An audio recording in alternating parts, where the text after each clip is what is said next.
నమస్కారం. ప్రైమ్ 9కి స్వాగతం. ఆంధ్రప్రదేశ్ రాజకీయం అంటేనే లెక్కలు, ఎత్తులు, పై ఎత్తులు. ప్రస్తుతం రాష్ట్రంలో కూటమి వర్సెస్ వైసీపీల మధ్య వార్ పీక్స్లో ఉన్న తెర వెనుక అసలు ఆట ఇప్పుడే మొదలైందా? వచ్చే ఎన్నికల నాటికి ఏపీ పాలిటిక్స్లో ఊహించని బిగ్ ట్విస్ట్ రాబోతుందా?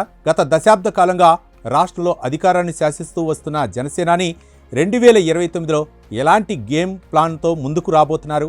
ఒకవేళ జనసేన సోలో ఫైట్కి దిగితే లాభం ఎవరికి, నష్టం ఎవరికి? పూర్తి వివరాలు ఇప్పుడు చూద్దాం.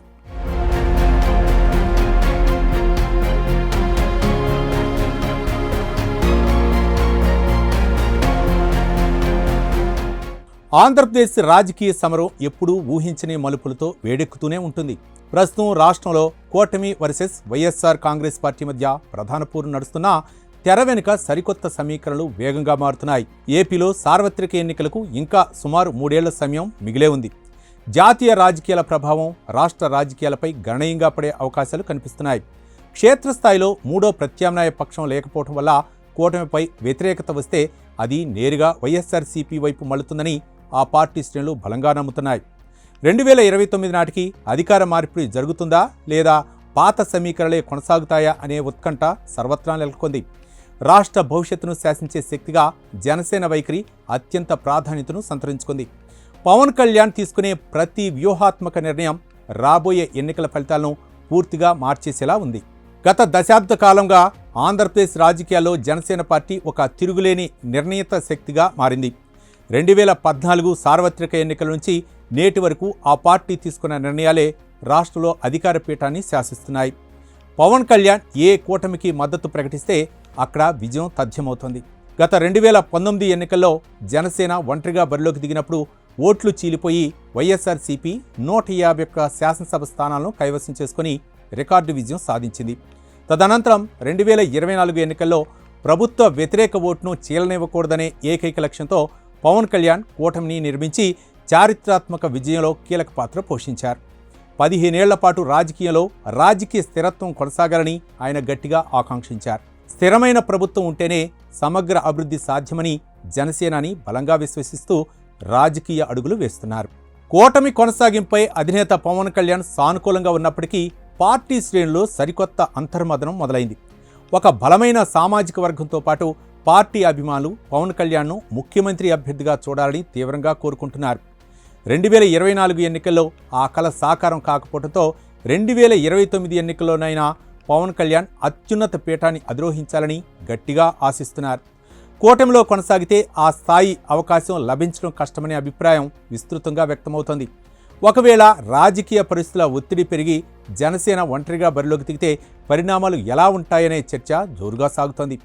క్షేత్రస్థాయి కార్యకర్తల నుంచి వస్తున్న ఆకాంక్షలను అధినేత ఎంతవరకు పరిగణలోకి తీసుకుంటారనే అంశం ఆసక్తికరంగా మారింది. భవిష్యత్ ఎన్నికల ముఖ చిత్రాన్ని మార్చే శక్తి ఈ అంతర్గత డిమాండ్లో స్పష్టంగా కనిపిస్తోంది.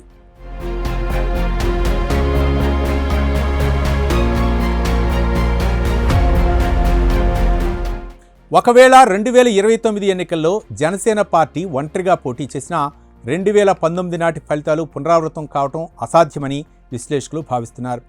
ప్రస్తుతం అధికార భాగస్వామిగా కొనసాగుతుండటం వల్ల జనసేన పార్టీ సంస్థాగతంగా గణనీయమైన బలాన్ని సమకూర్చుకుంది. పార్టీకి ప్రజల్లో ఆదరణతో పాటు అభ్యర్థుల బలం పెరగటం, ప్రత్యేకించి ఉభయ గోదావరి జిల్లాలతో పాటు ఉత్తరాంధ్ర ప్రాంతాల్లో ఈ ప్రభావం అత్యంత స్పష్టంగా కనిపించనుంది. వీటికి తోడు ఒక సంప్రదాయ ఓటు బ్యాంక్ జనసేనకు వెన్నుదన్నుగా నిలవటం ఖాయంగా కనిపిస్తోంది. ఫలితంగా జనసేన గణనీయమైన సంఖ్యలో అసెంబ్లీ స్థానాలను గెలుచుకునే అవకాశాలు పుష్కలంగా ఉన్నాయి. వచ్చే ఎన్నికల అనంతరం ఏ పార్టీ అధికారంలోకి రావాలన్నా పవన్ కళ్యాణ్ మద్దతు అత్యంత కీలకంగా మారుతుంది. రాష్ట్ర రాజకీయాల్లో కింగ్ మేకర్గా నిలిచే స్థాయిని ఆ పార్టీ సుస్థిరం చేసుకుంటోంది. ప్రభుత్వ వ్యతిరేక ఓటు చీలక అంశం రాబోయే ఎన్నికల్లో అతిపెద్ద రాజకీయ మలుపునకు కారణం కానుంది. జనసేన ఒంటరిగా బరిలోకి దిగితే ప్రభుత్వ వ్యతిరేక ఓటు వైఎస్ఆర్సీపీకి ఏకపక్షంగా వెళ్లకుండా గట్టిగా చీలిపోతుంది. దీనివల్ల సాంప్రదాయ ఓటు బ్యాంకు పటిష్టంగా ఉన్న తెలుగుదేశం పార్టీకే స్పష్టమైన ప్రయోజనం చేకూరే అవకాశం ఉంది. ఈ పరిణామాల వల్ల తీవ్రంగా నష్టపోయేది కేవలం వైఎస్ఆర్ కాంగ్రెస్ పార్టీ మాత్రమేనని క్షేత్రస్థాయి సమీకరణలు స్పష్టం చేస్తున్నాయి. ఇటీవల ఉత్తరాంధ్ర, గోదావరి జిల్లాలో వైఎస్ఆర్సీపీ సాధిస్తున్న స్వల్ప ఆధిక్యత జనసేన ప్రభావంతో పూర్తిగా దెబ్బతినే ప్రమాదం ఉంది. కేవలం రాయలసీమ వంటి కంచుకోట ప్రాంతాల్లో మాత్రమే జగన్ పార్టీ ప్రభావం చూపగలదు. ప్రభుత్వం ఏర్పాటుకు అవసరమైన సంపూర్ణ మెజార్టీని సాధించడం ఆ పార్టీకి అత్యంత క్లిష్టంగా మారుతుంది. మునుముందు ఏపీ రాజకీయం పెను మార్పులకు వేదిక కానుంది.